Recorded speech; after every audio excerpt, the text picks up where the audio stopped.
Updates on the COVID-19 vaccine is one issue many look out for.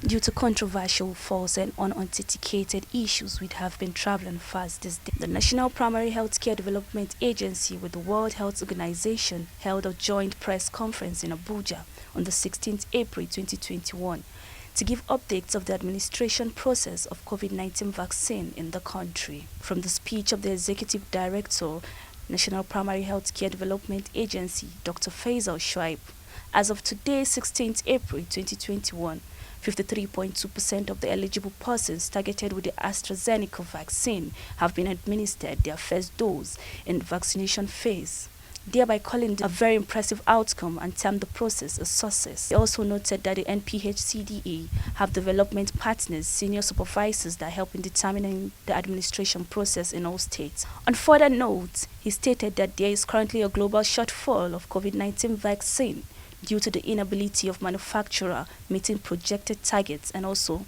this has made it necessary to reassess vaccine supply forecasts to ensure the vaccination of everyone in the current phase to the second phase.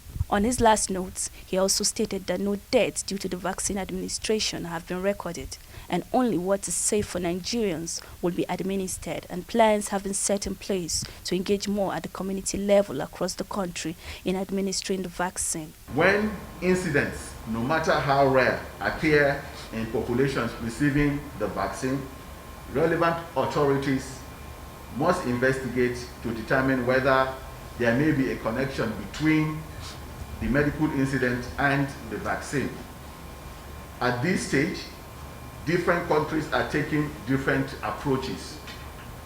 In Nigeria, since the vaccination program was officially rolled out on the 15th of April 2021, a total of 8,439 mild adverse events following immunization (AEFI) have been reported. These range from pain, swelling at the site of the inoculation to body pains and nausea. Similarly, 52 cases of moderate to severe incidents of AEFI have been reported. These presented as fever, vomiting, diarrhea, headaches, dizziness, and allergic reactions.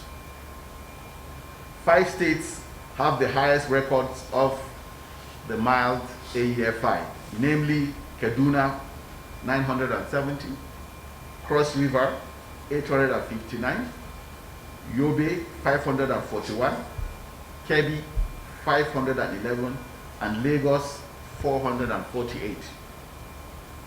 There has been no deaths from administration of the vaccine. We have also not diagnosed any case of blood clots related to the administration of the AstraZeneca vaccine. Nevertheless, we are working with NAFDAC, NCDC, and the academia to set up a more active surveillance system which is built on our experience with polio surveillance. We have said from the start, and I'll say it again, we will only administer vaccines to Nigerians that are both safe and effective against COVID-19. We will continue to follow international best practice and advice of the World Health Organization and other leading international regulatory bodies throughout this process.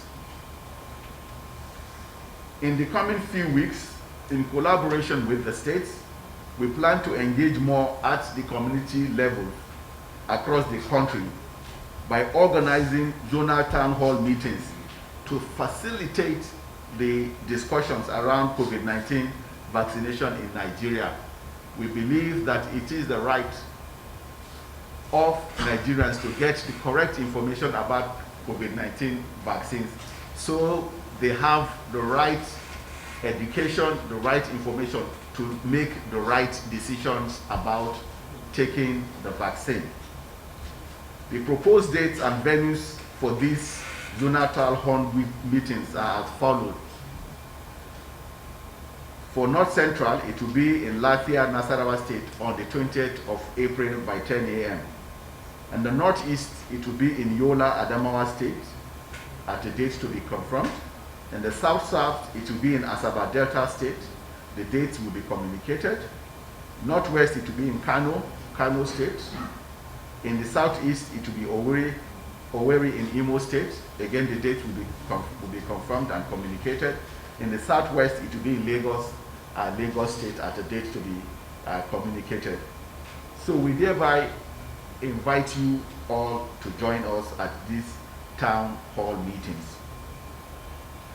So far, credible and respected Nigerians from the traditional, religious, and academic sectors have continued to lend their voices and support to the vaccination efforts by receiving their first dose of the COVID-19 vaccine and testifying to its benefits.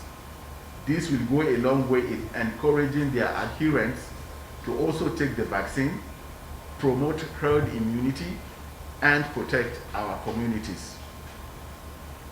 Let me end by appreciating you all once again for your commitment to our collective determination to protect Nigerians against COVID-19.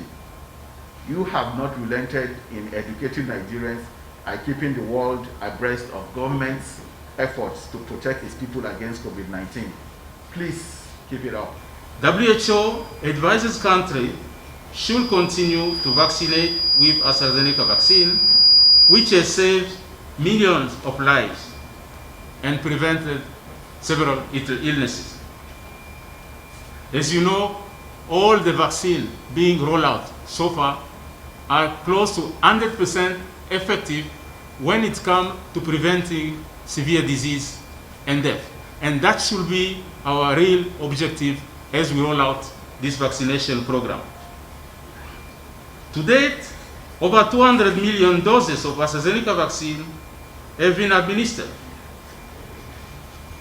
About 182 cases of thromboembolic events with thrombocytopenia have been reported. If there is a causal link, the events are very rare and the risk is extremely low. A number of fatal cases were reported. However, in comparison, as of 7th of April, 2.86 million people worldwide have died of COVID-19, and the infection continues to rise.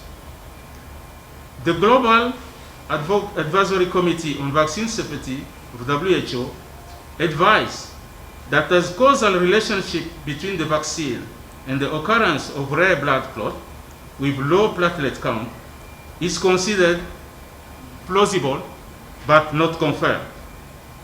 More data from regions outside Europe and UK are needed to fully understand the potential relationship between the vaccination and those events. And we've heard from ED, no such event have been documented in Nigeria, even as we have reached over 1 million population vaccinated. The Global Advisory Committee on Vaccine Safety emphasized that while concerning, the events under the assessment are extremely rare and should be assessed against the risk of death from COVID-19 disease and the potential for the vaccine to prevent infection and reduce death. Zainab Ahmed, Voicetv, Nigeria.